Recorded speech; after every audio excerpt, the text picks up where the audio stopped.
This will be the only video you need to pay yourself as an LLC in 2026. And most importantly, put more money in their pocket where it belongs. Let's start with the basics. What is an LLC? An LLC is a limited liability corporation.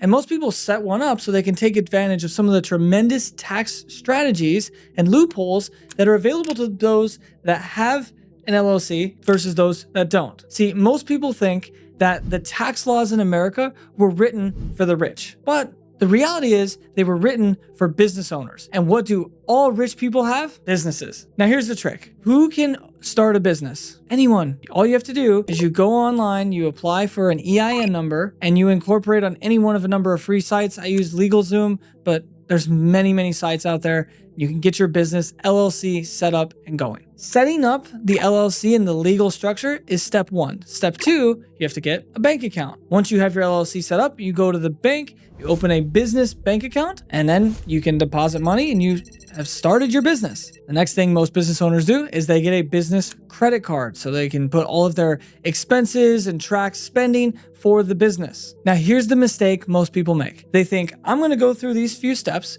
get my business set up, and then I'm going to just pay less taxes. So they have some money coming in, and they start a little side hustle, and they're using the LLC to try to reduce their taxes, which can be done.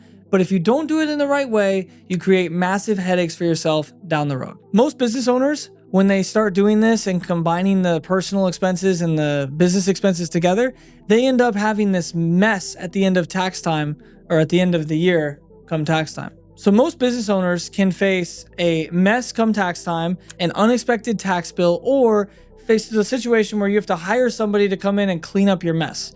But to solve this, it's very simple. I'm going to give you 4 things, and the last one is the best. Point number 1, separate business from personal. And if you get in trouble for doing that, it's a massive headache because of the IRS audits. You don't want to deal with that. So trust me, keep the business separate from the personal. Whenever you are going to spend money on either your personal card or your business card, make sure it's clear which one it's for. If it's for business, use the business card.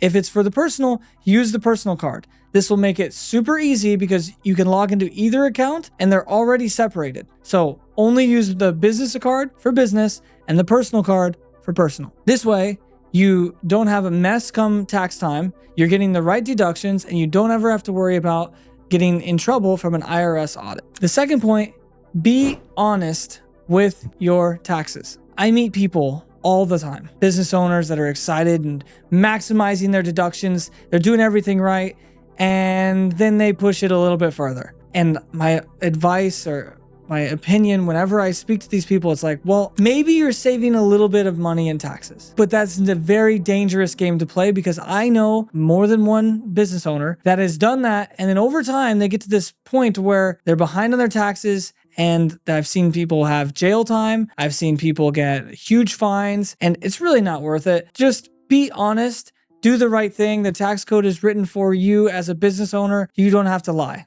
Look, I know this seems obvious and sounds like basic 101, but common sense isn't always common practice. Number 3, track and stay organized. Most people that I meet are not clear about what their expenses are, where money's coming in, where money's going out.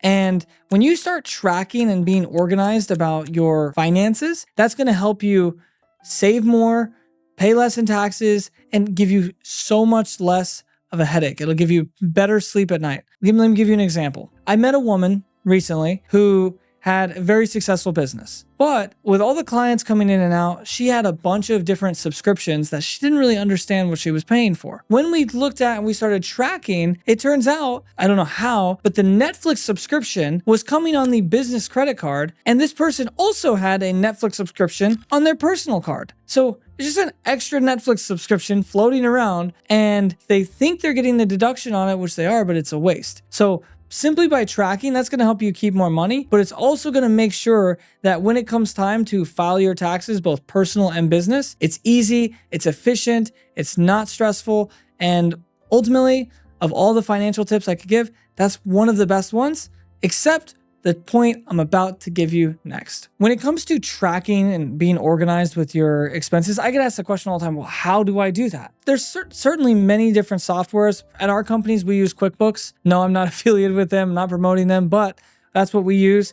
We set up our rules and it's a very easy to use platform and we use that very much. But I will say this, without understanding the technology, without understanding the rules, I heard a saying once, I don't remember who said it, but it was so good. Money is a cruel mistress. If you don't pay attention to her, she will leave you. When you can see where the money is going, you can then make a decision of, do I want that extra money to go to Netflix or do I want it to go to me? Just by tracking and organizing, you will clear up so much of your finances that you can pay yourself significantly more. Number 4 is keep money in the business. So many times I see people have money in their LLC and they get excited and they take it all out to their personal. But then it gets to their personal account and then another business expense comes and they're putting money back and forth. How are you going to track that from a bookkeeping nightmare?